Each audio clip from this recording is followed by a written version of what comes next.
folks. I'll tell you what, it was really fun to interact with you, and I got that little problem with the Kahoots thing fixed. So we're going to do that again, but this time you're going to be able to see it on the screen, which will be really cool. All right, now check this out. We are going to continue with our review of some music theory thing. Now, if you're a flute player or a higher instrument player, this might be tough for you, but it's something that you might need to know. Today, we're going to talk about the treble clef, the bass clef, and some things you definitely need to know to further your education in music theory, and then you'll know what you're doing when you play your instrument. Also, we're going to have some musical math in there, some more musical math problems, so get ready for that. And then we'll do a really cool Kahoots thing, and I'll bet this time it'll be a lot more fun because you'll be able to see everything. All right? So here we go. Now, the treble clef, don't forget, is the G clef. It is just a fancy letter G, and it shows you where G is on the staff. Here is a treble clef.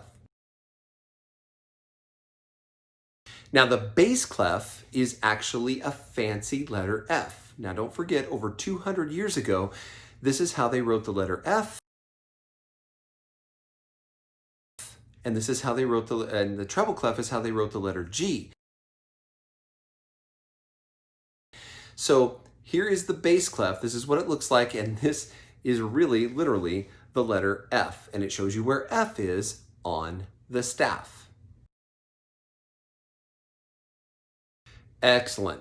Now, the next thing that I want you to know about is the lines and the spaces on the bass clef. So here is a picture of the lines and the spaces on the bass clef. So I'm going to be asking these questions. So here is the diagram.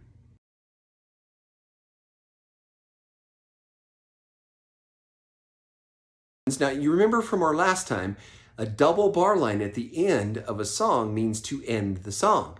But a double bar line with those two little dots in front of it is a repeat sign. So here is what a repeat sign looks like.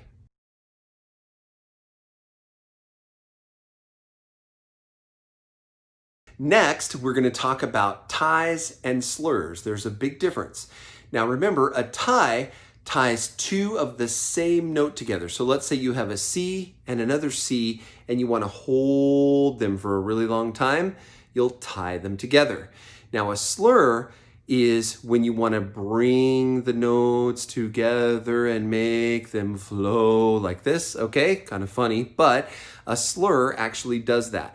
So a slur is when you have different notes and they just want you to kind of meld them together. Whereas a tie, you're tying the notes together and you're making them last longer, okay? So remember, a tie is two of the same notes, again, the same notes tied together, and a slur is different notes that are blended together. So there's a big difference, okay?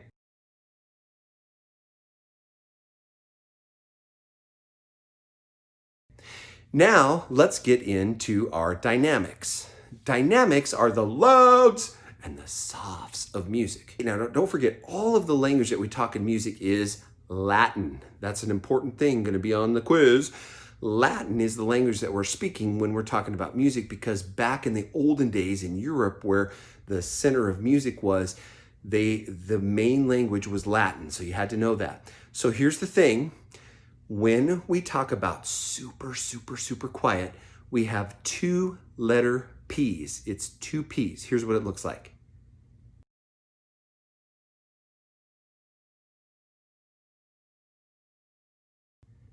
That means pianissimo, which means super, super soft.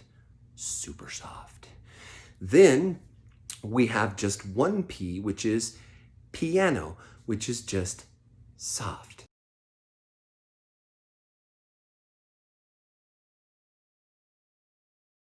Then we have mezzo piano, which is just a little bit louder.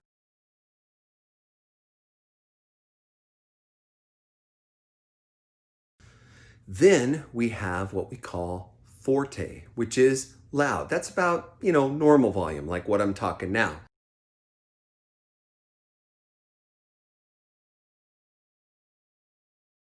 Then we have mezzo forte, which is a little bit louder.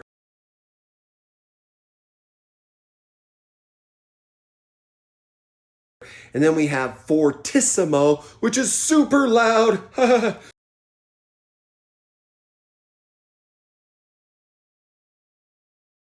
Okay, and intense, all right? So those are your dynamics. Now remember, dynamics give a song its personality, right? So if sometimes we're quiet and then it gets really loud, that gives you some personality, okay? So that is what that's all about. Then we have some musical math. So I'm going to give you a series of problems, if you will, and here they are. Ready? Okay, and then you can kind of think about these on your own, and then when we do our live thing, we'll take our quiz, and these will pop up again. So you got to remember, they might not be in the same order when we do them on the Kahoots thing. So get ready. Here they come.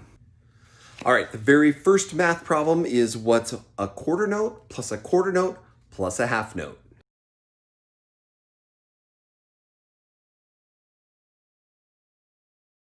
Our second one is a quarter note, a double eighth note, plus a half note.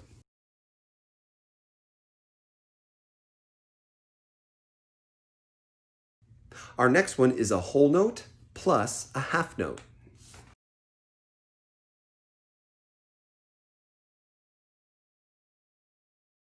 Our next one is a whole note plus a half note plus an eighth note.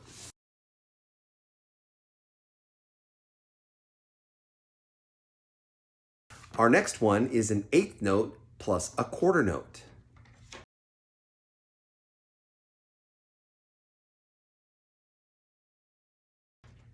And the very last one, this one's tricky, double eighth note plus an eighth note plus a quarter note.